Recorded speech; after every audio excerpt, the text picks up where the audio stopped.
they had three major policies that were going to be followed. First, Lucifer says, we have to make sure that people, humans, get to believe that Satan and his angels do not really exist. You know, Roger, that's interesting because a recent research study report that I read indicated that in a national survey, I believe it's over 75% of people do not really believe in a real tangible devil. But there is one. Oh, yeah. Oh, the next thing, the three-parts policy that they had adopted there, the second one was to find a way of being able to get total control of people's minds. And that would be done by taking hypnotism out of the realm of the occult and introduce it as a new science for the benefit of mankind. They felt that by taking hypnotism out of the realm of the occult and introducing it as a new science for the benefit of mankind, they could then use people of great renown, educators, people of capacity, that would do great things, such as supposedly regress people in time to former lives that they had.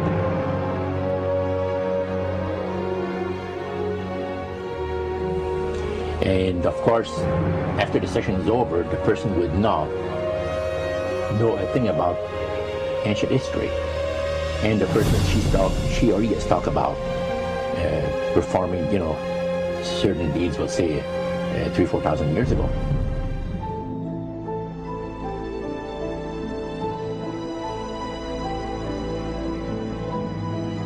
But this was their strategy. Now, what this would do for the thing is this, that it would create in the minds of the general public, solidly set in the mind of the general public, an unwavering trust in that great deception.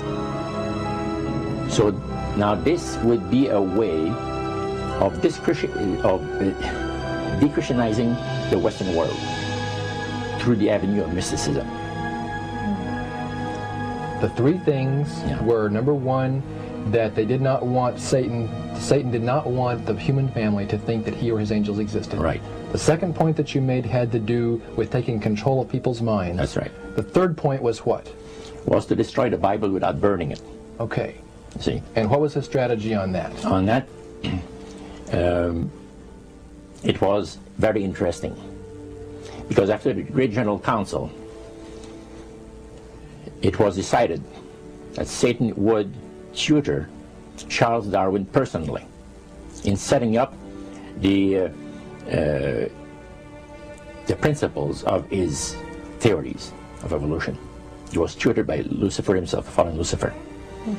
And at that time, it was understood, Satan and his spirit counselors understood, that if a person was led to believe in the theory of evolution, it would, in his life, destroy completely the creation week of the Bible, the fall of man, and the plan of redemption.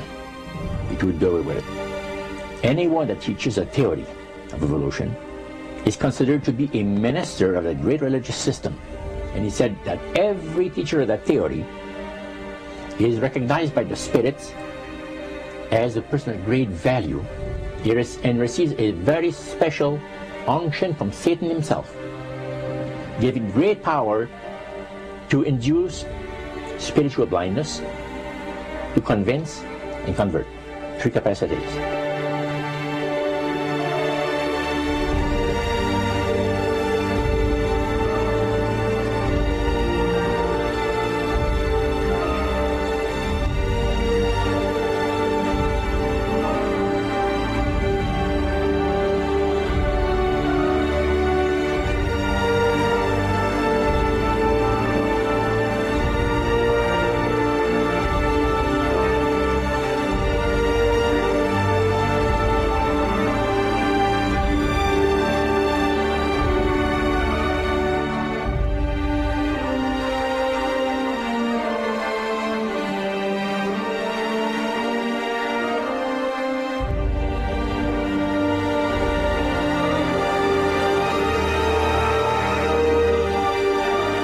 This is the grain plane, the master's grain plane. for harvesting the nations, for harvesting the multitudes of the earth into his cause, just before the close of the great controversy between the forces of good and evil. It's going to be done in a unique manner. This grand plan is going to take people are going to eat the stuff, because it says spirits, demon spirits, will declare themselves to be inhabitants of far distant planets in the galaxies that are coming to warn the inhabitants of planet Earth of the impending destruction of the planet unless something seriously proper is done to avoid it.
Metaphor. If you think about Aladdin and his lamp, you've probably heard of that one.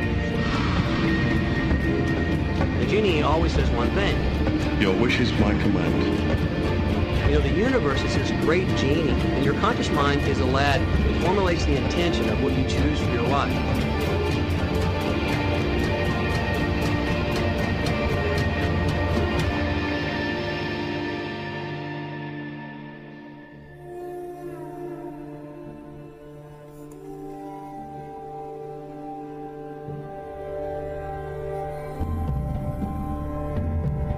At the very heart and core of all these secret societies lurks the Kabbalah.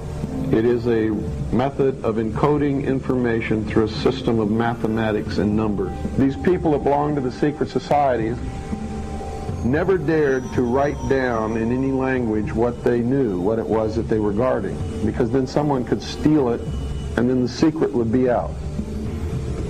So they took this knowledge and they made it occult through a system of encoding, encryption, one of which is mathematics, numbers.